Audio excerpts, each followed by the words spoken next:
నమస్కారం ఈటీవీ 360కి స్వాగతం. ముందుగా ప్రధానాంశాలు. ఈ నెల 13 నుంచి దసరా ఉత్సవాల స్థాయిలో అమరావతి వేడుకలు. జన్మభూమి కమిటీలకు ముఖ్యమంత్రి నిర్దేశం. కృష్ణా తీరం ఘనకీర్తిని ప్రపంచానికి చాటుతున్న బ్రిటిష్ మ్యూజియం.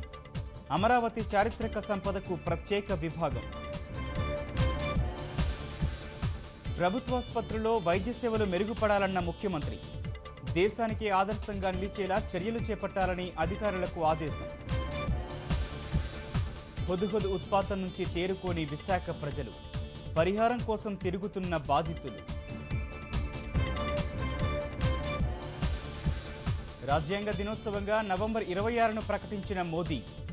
400 కోట్లతో ముంబైలో అంబేద్కర్ స్మారక నిర్మాణం. సోమవారం బీహార్ తొలిదశ పోలింగ్. ఎన్డీఏ కూటమికి సవాల్ విసురుతున్న తిరుగుబాటు అభ్యర్థులు. కాన్పూర్ వన్డేలోనూ మారని భారత ఆటతీరు. గెలుపు ముంగిట చేతులెత్తేసిన బ్యాట్స్మెన్.